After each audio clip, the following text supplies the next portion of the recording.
Mic check, 1, 2. Mic check, 1, 2. Excellent. Check, 1, 2.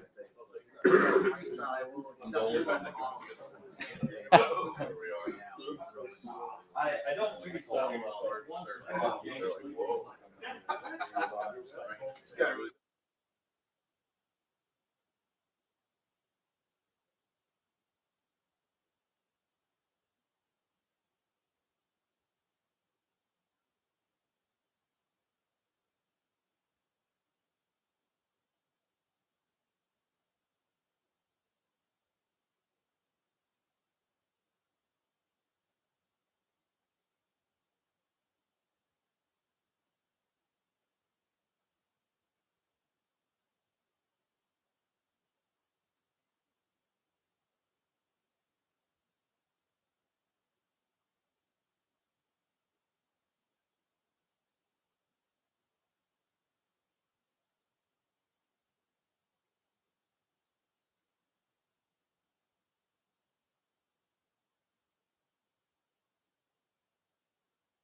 Mic check, 1, 2. Mic check, 1, 2. Tim, did you want your Tim, is this your mic? No. No. Okay. I was gonna say, if you want, I can take it for you and attach it. Yeah.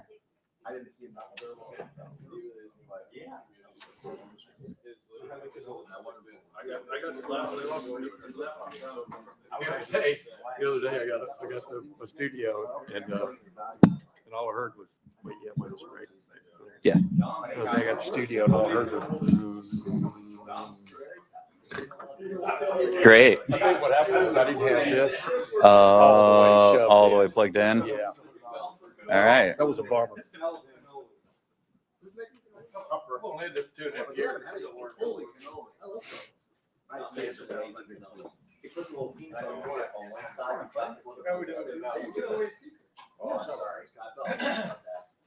Leave the gun, grab it.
And nobody's allowed.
guys. We'll start with Dylan on the right. Your cornerbacks group, there's Devin Sanchez is back for a second year. He had a lot of experience kind of throwing in the fire last year. You have you guys, Kim, Dom. What have you seen from that group so far? And I guess specifically with Devin, how different is he now than where he was at this point last year? Well, anytime you have a year in the program, you're further along in your development, your maturity on and off the field, understanding of concepts, your skill set, your techniques. I think that's where he is. And he also got some significant playing time last year. So that's good. Gives him a reference point going into the next year. But now he's into a different role. He's fighting for a starting position.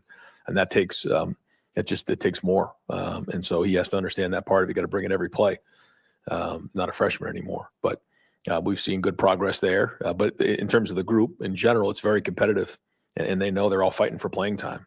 So I think when you look from, the guys who are returning, Jermaine and Devin and the guys, and then you have the guys who came in through the transfer portal, and then you have the young guys. You got Jay and Jordan. And so all of those guys are very, very competitive. So they're all fighting for playing time. The good news is I think we'll have some depth there, but some guys got to step up and be the starter and produce at a high level. And that's what the challenge is, about halfway through the spring. What's the biggest difference you're seeing with Julian Sand from this time a year ago to where you are now? And what's he doing best? What's he need to get better at? Well, I think the first thing is just command of the whole operation, understanding that he's the guy that's in charge. We're constantly looking for him to, run the offense at a high level. And so the expectation is more than it was last year. Everything that he did last year was for the first time. This year we know what he can do, and so he's got to take those next steps. We've talked before about just the physicality of standing in the pocket, being able to escape and make plays with his feet when that's appropriate. But he's got to be at his best on third down and in the red zone. And in 2 minutes, we know we're gonna have to win games in the fourth quarter. Looking at our schedule, so we need him to be on his stuff when it comes to that. And when you're young, typically what happens is we try to protect the young quarterback through running the ball, defense, and all that. Well, he's not young anymore, so now he's got to help some of those other guys around him and make everybody on the field better. We didn't see Austin or Phil out there at the tackle spots on Saturday. What's their status, and what do you think Ian and Carter did in there? Yeah, it was good to see those guys get some reps and kind of get forced into it. And they'll be like that for the rest of spring. Those guys had a small procedure, but they'll be out for the rest of spring. But we'll be back for a full summer. But it's great to see both Ian and Carter have to step up in a big way. And again, it's one thing when you're the second guy or maybe the third for Carter, but now he's getting reps with the ones who's going against the best guys over on the other side of the ball. So this is a great opportunity for him, and he's got to take it and run. But it's not just the physical part; it's the mental part, being able to do it and then consistently do it over and over again. So I think this happened a couple of years ago. I know it happened a couple of years ago in preseason camp. We had some guys out in the offensive line. Some guys had to step up, and that paid off dividends down the road. So we need those guys to finish with these 2 really good weeks of work, and they'll be right at the point of attack. And so they need to really step up for us, because that not only are they playing for depth, but they're playing for starting positions. And everything is on the board, and the more guys we have that can play, the more we're going to put them in a game. And we know it's a long season, as we've talked about before, and playing multiple positions is important with the offensive line. But both of these guys right now are tackles, and then they need to step up in a big way. And, Ian's into year 3 and Carter's now into year 2. And so what an opportunity for him the next couple of weeks. Right. Continuing on the offensive line, I believe you guys have the most continuity in the country in terms of returning snaps from last year, at least in the Power 4. As you assess the sport and understand more and more sort of the roster movement and things, how much value do you place on offensive line continuity, and how does that influence whether or not you wanted to add via the portal this year? Yeah, I think it's big when you have guys in your program for multiple years and where they're at. Guys really take big jumps in the offensive line. It was just how things slow down, the overall maturity, the understanding of the game, the experience, then just physically just growing into their bodies. It's really the most developmental position that in tight ends that in my opinion, we have in college football. So when you see guys really step up and, play really well in year 4 and 5, it's typically because of all those things. The number of reps, the accumulation of these games starts to show up. Now, if we think that, somebody athletically has tapped out and they can't get any better, that's another conversation. But the guys that we had coming back, we felt like they could continue to get better with these reps.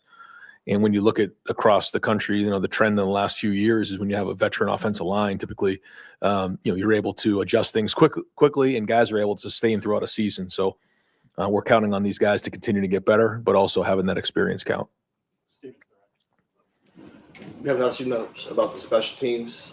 First of all, what have been your impressions of Connor Hawkins through these first few practices, and also where you think the special teams operation is in general heading into the season? Well, Joey comes back, and so we need that presence there. We think that he gets the ball out quickly. He's solid. He needs to take the next step and continue to get a little bit more hang time and a little bit more, depth in terms of his punting. But he gets it off quick and, brings a veteran presence there. We have two guys that we brought in, Dalton and Connor, both older guys. Both have been through it before.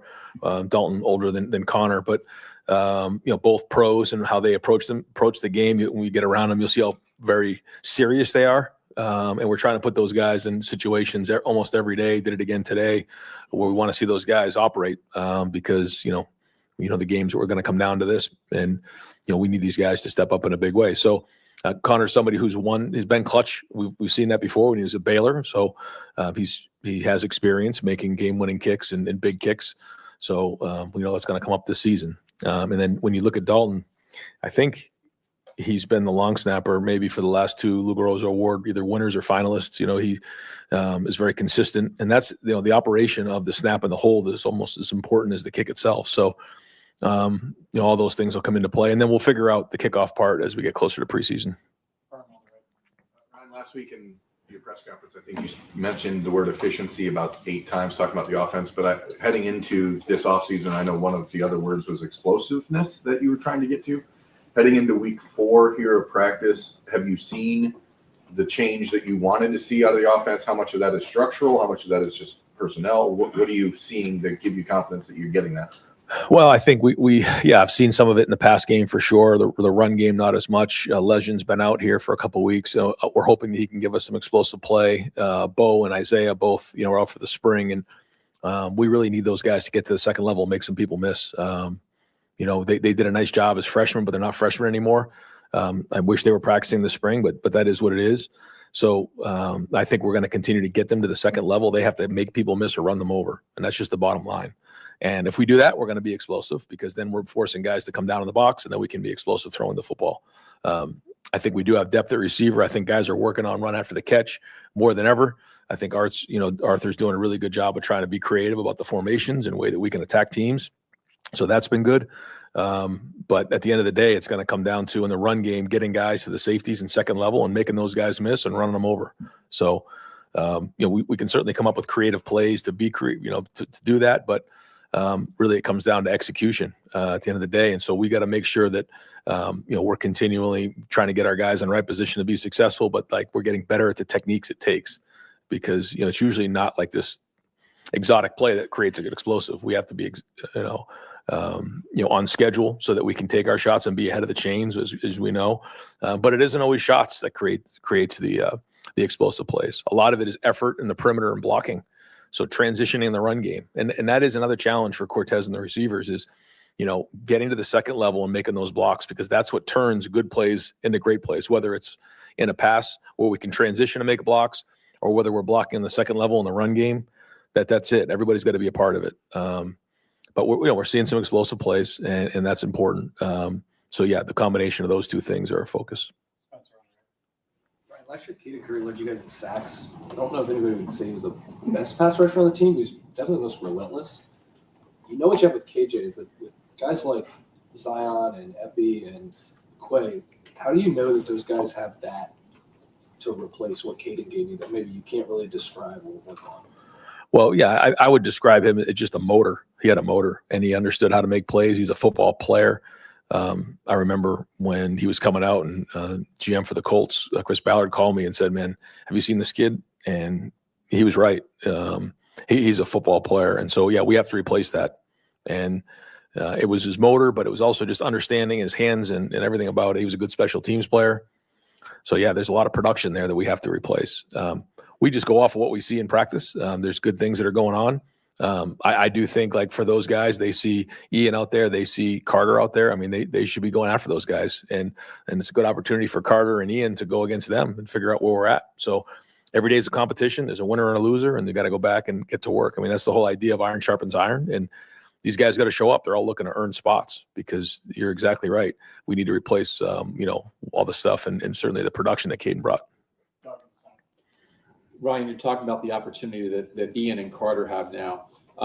If one or both of those guys really show you something, could Austin and Phil and one of Ian or Carter start for you guys? I mean, could one of those tackles bump inside of the guard spot? Yeah, for sure. Yeah, we're going to try to find the best 5. And, Josh Padilla is another one that, has been out this spring. So, does he fit in? That's what we're trying to figure out. But yeah, absolutely. Because the good news about Austin is that he has flexibility right there. Yep. So we'll look at it. Josh has flexibility. So we'll try to find the best 5, the best we can. And all we can do is just keep practicing every day and evaluate what we have. Steve on the left. Yeah, Coach, you're about halfway through spring practice. If you could maybe name 1 or 2 guys on each side of the ball that have kind of played their way. No, you're going to get me in trouble now. I'm My phone, sorry. parents, agents. How come you didn't name my kid? Yeah. Go ahead. What do you got? Just anybody who surprised you, I guess. Yeah. I don't know what. On both sides of the ball? Yeah, 1 or 2 guys that have been consistent through 9 days. Yep. I would say the minute I say this, they're gonna have a terrible practice. But I do think that there's a consistent level right now, and it's not perfect at all. But bringing in Mason Williams and Hunter at tight end, with Nate, they're not perfect at all. But they're grinding at it and they're working at it. And I think those guys at tight end have shown up, especially in the pass game. Just seeing them make a lot more plays maybe than we've seen in the past. So that has been a bright spot. On defense, Earl real. I mean, how do you replace Caleb Downs? You can't. But Earl has been doing a great job of really communicating back there. Jalen McClain has been doing a good job back there. So that's been exciting to watch. Yeah, I'll just leave it at that right now. We'll go from there. Blake on the right. Coach, you talked about the blueprint for development that you have here, but also making sure you have the right guys in the program from a culture perspective. What was it about Cortez Hankton that drew you to him? What were those conversations like? Well, the first part was our guys knew of Cortez, and Jeremiah and Brandon both. I remembered him during the recruiting process. Reached out to a few different coaches, brought Cortez in, allowed him to meet with our wide receivers. Thought the synergy was good there. But other than that, it was his background of playing, coaching at Georgia and LSU. He's been around it. He's recruited at a high level. But when you get around him, you quickly understand he communicates very well. He's very intelligent and connects with his players. So I thought it was really exciting to get him into the program. He wanted to be here. He's got a lot of energy, and again, relates really well with our guys. Andy on the left. Yeah, wanted to ask about Devin McEwen, guy who really stood out, I think, in the open practice we watched. Lost his black stripe afterward. What's he's been showing since his transfer from UTSA and that step up in competition? I would say a veteran approach. Somebody who's coming in and prepared every day, but then has to go put it on the field and prove himself. This is a new, and when you come in as a transfer, especially at Ohio State, you have to prove yourself, and that's part of the whole black stripe idea. But and it's good. I mean, I've been getting text messages from players, what do I need to do to get my black stripe off? So it's competitive, but Devin's somebody who was serious during the recruiting process when he was in the portal, told us exactly what he wanted. We told him exactly what this was going to be, and we're seeing a lot of that happen now. I think he's understanding the terminology, how we do things, the speed of practice. Guys have different habits and different programs, but we think that he has a chance to have a really good year for us. Tony on the left. Regarding the linebackers, you're going to be the first team probably to ever replace 2 top 10 linebackers. You went to the portal to get older, but it seems like, would you agree that you're building some depth there, and it looks like a pretty deep group, and what have you seen so far? Yeah, and that's without having Riley out there. So, it is good. And I think when you look at the number of guys we lost on defense, I think we brought this up before, but then when you bring in Christian, you bring in James, you bring in some of these guys, the number of plays actually, we have some experience there, just not at Ohio State, which we all know that's important. But Yeah, I think Christian and Peyton have both done a good job. TJ is stepping up in a big way. He's going to find himself playing a lot of football this year. He's knocking on the door every day. You're seeing Sincere and Garrett and all those guys. So yeah, and Riley hasn't been able to practice because of his shoulder. So yeah, I mean, James is doing a really good job there. We're throwing a lot at them. Matt's still trying to figure out what they do best. I think we're about halfway through spring, so there's now more to evaluate. But you know, we know that there's a lot of production there that we have to replace. How long do you think it'll take Riley to catch up, or for you guys to catch up with what Riley can do? Yeah, that's a good question. Probably need to figure that out. When you're not practicing, it's really hard. It's just that's so frustrating. Same thing with the running backs and some of the other guys. It's just hard to get better if you're not practicing. It's not his fault. So, you know, we'll be in a race this summer to get him ready. Quick sidebar, was there a review of the final play there, the touchdown from Jeremiah? What was the consensus there? Yep, there was a review, and under further review, and it was it came from a bunch of different angles. There was a lot of controversy. We actually asked who ultimately made the final decision. We did not get that disclosed to us, so we actually called the office to figure out who makes the decisions on instant replay. We never got anything back, so we were frustrated about that. But the call was overturned. Yeah.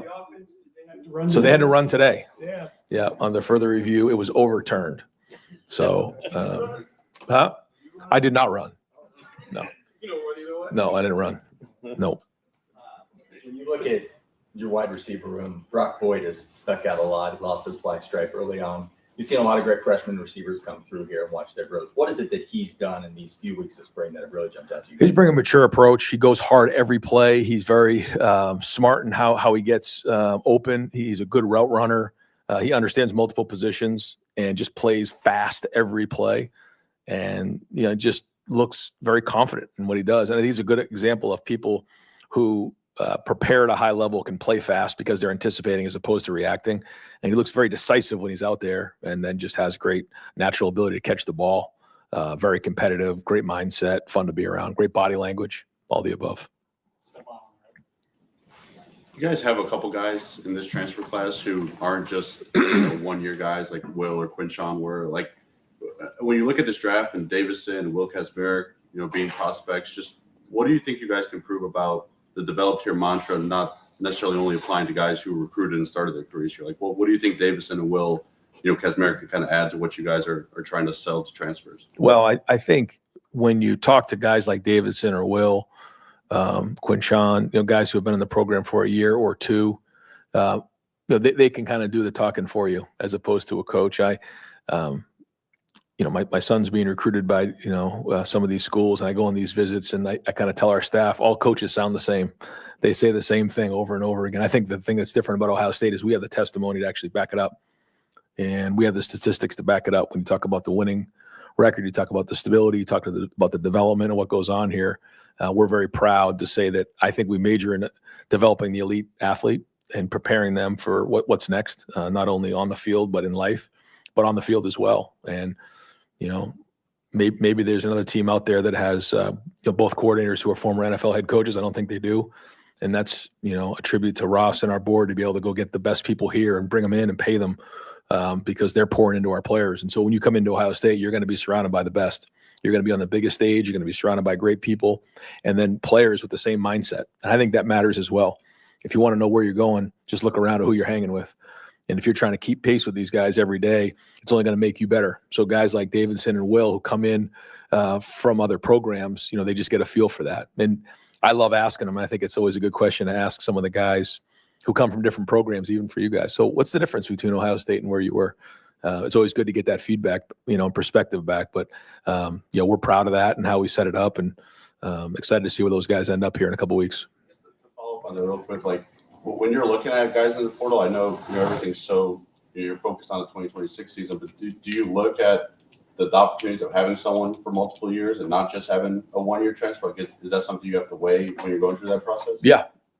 And it kind of depends sometimes on, all right, once this year's over, what does next year look like? And are we able to just bring in a one-year guy? Do we need a two-year guy? And then sometimes, the two-year guys end up leaving after their first year. So you're never quite too sure. But yeah, we're trying to project 2 and 3 years out, which is not easy when you're plugging guys in. And then when there's a hole, and needs to get filled, and that typically is filled in the portal. As you said, there's no replacing Caleb Downs, but you brought in 2 veteran guys, Earl Little you mentioned, and Terry Moore. Earl's obviously made an impact. What is it about him that has stood out to you? And where is Terry? I mean, obviously he had the knee injury last year. Where is he right now? Yeah, no, having a good start to spring. Both of those guys. I'm really glad that we brought those guys in.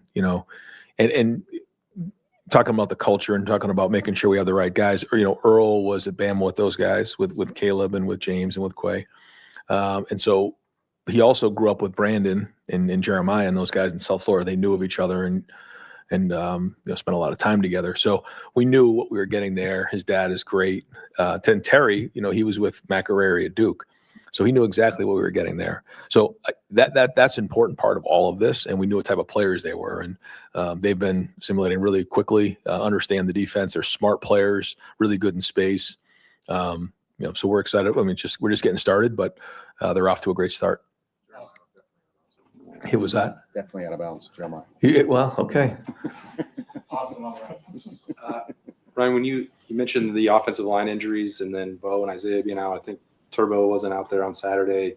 Legend. Has what you envisioned with you and Arthur Smith for the run game been compromised by the injuries in spring? I know that there's still a training camp down the road, but are you behind where you thought you'd be? What has been the real limitation? Well, just getting those guys the reps of seeing the schemes and things like that. Obviously, the run checks by the quarterbacks, the blocking of the tight ends and the offensive line and the wide receivers. That's all getting done. You just would like to see more guys getting those reps and seeing the cuts and because it's all timing and vision and all those things. So that's the only thing that we're obviously a little frustrated with.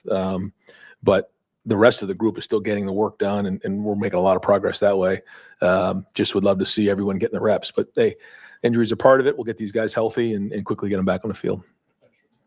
Yeah, I was going to ask you about the proposed draft of players, but I think they're still in this formative stage in your thinking. When you're out there watching a practice like Saturday, we got to stand right behind you on occasions.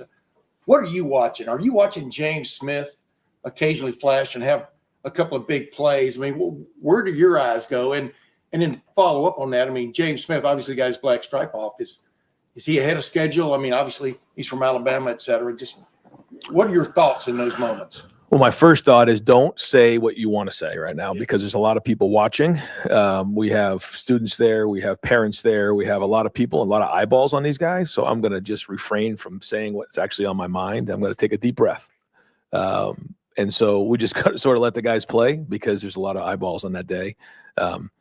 And what am I looking at? I'm obviously watching the operation. I'm always watching the quarterback. But, just trying to make sure everybody's staying up, making sure that when it's a live period or tackling, that when we transition to a thud period, guys are thudding, making sure that there's nothing going on. Guys are staying away from the quarterback. Just in that moment with all those people there, I'm just trying to make sure that everybody's getting organized and we're getting the practice done correctly, and then get on the film and start doing the rest of it. But I like those type of days. I like those types of environments because we have to go play, and there's a lot of guys watching them, and emotions get high. It gets very, very competitive, and so you get a chance to see also when we're just calling the stuff, who really knows what's going on, as opposed to reading a script and having an idea before you walk out there what exactly is going to get called. James, is he coming? Yeah, so James has flashed. I think the biggest thing that Coach Jay is challenging James with is being able to sustain a high level of play for a long period of time, being disciplined in the defense. The plays will come to him, but you can see the talent. You can see how much he loves to play. I'm glad he's a Buckeye. Okay, guys, thanks. Yeah.